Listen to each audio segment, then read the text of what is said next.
Ducati Monster lang yung nakalagay dito.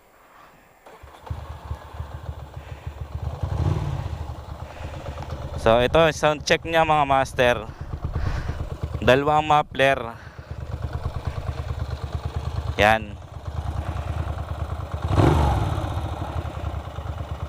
So samahan nyo ako at mag-ride lang tayo mga master. Konting impression lang sa motor na to. So again, hindi po tayo nagre-review ng mga bike ano. More on ride lang tayo. So let's go, samahan niyo ako. Let's go. So let's go, let's go. So nandito tayo sa Luciana at samahan niyo ako mga master with Ducati Monster. Alright.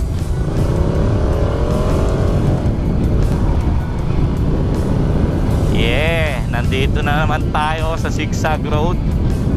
Isa sa mga paborito nating pasyalan.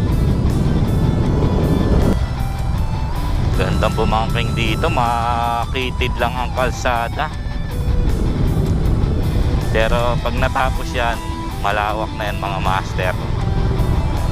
Pinalalawak na nila, widening.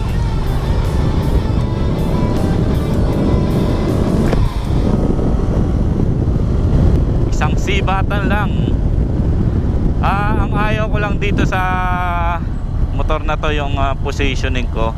Ramdam ko sumasakit yung yung likod ko. Nangangalay siya. So kailangan mong mag one hand para maunat mo yung likod mo. Nakakasakit siya ng likod. Pero again, sanayan lang to sa mga bike na ganito.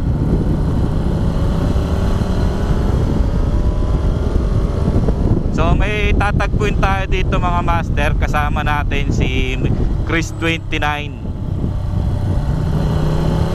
So anda na to ay pakabinti. So again, shoutout Vice Mayor Kenneth Nantes no, sa bike na ito. Yung unang napanood nyo mga master na CB750 ay kanya din. So nagamit din natin yung CB750 nya.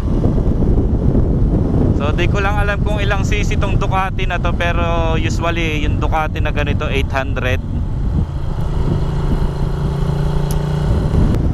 So bankingan to the max na naman tayo. Tapos sobrang bigat din niya mga master. Kaya kung gigilid kayo, make sure na kaya nyong buhatin yung bigat niya.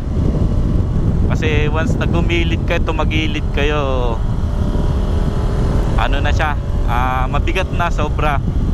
Pero ramdam ko mas mabigat yung nauna nating drive na 750 nya.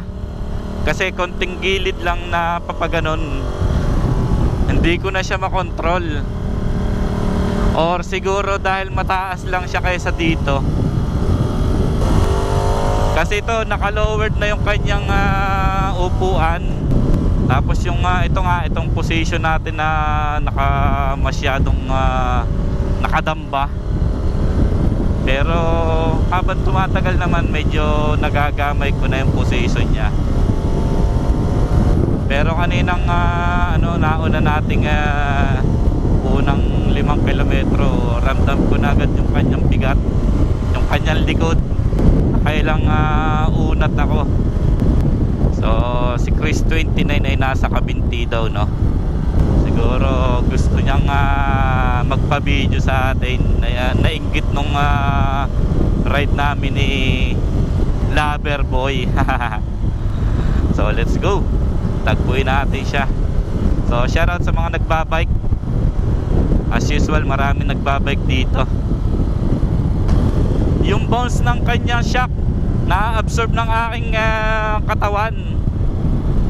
Kasi nga parang nakatuon time pa unahan. Kaya yung bounce ng kanyang shock na-absorb natin. Pero na lang, technique na lang na medyo luwagan mo ang pagkakahawak mo sa manibela no.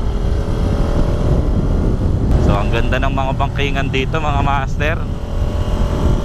Dito yung nakaraan natin vlog na may lumapit sa atin na dalawang bata nagbabike. So binigyan natin ng sticker.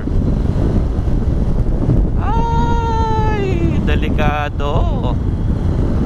Muntik na tayo doon kung tayo gumit na sa ikalawang lane natin. Reckless din yung yung ambulansya. Wala pa namang sound yung tawag doon, yung sirena niya, yung wangwang niya.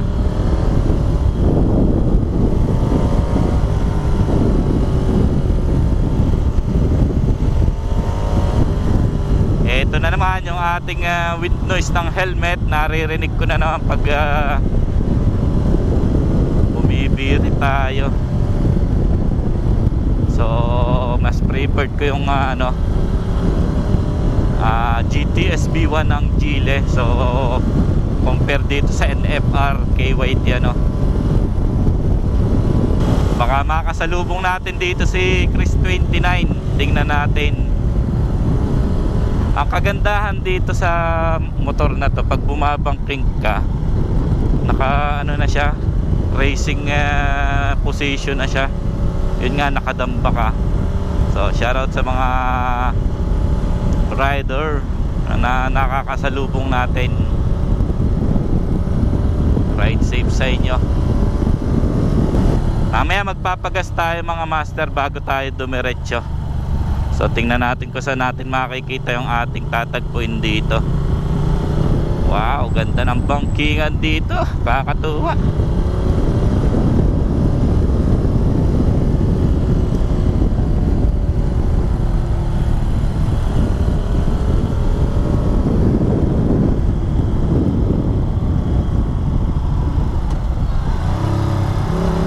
Sumisipol mga master.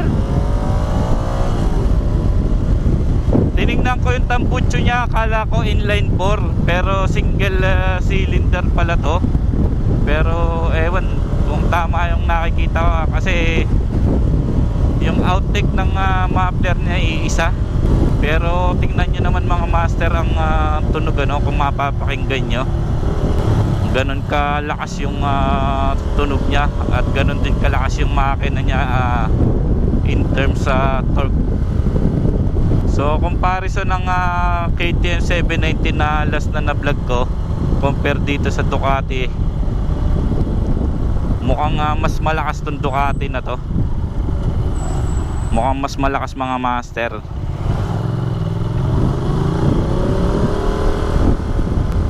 Medyo lumang model to, pero yung torque na hinahanap mo nandito pa rin. Uy, yun ba yun? Si Chris 29. So dito natin na message si Chris 29. Mukhang dito siya mag-aantay.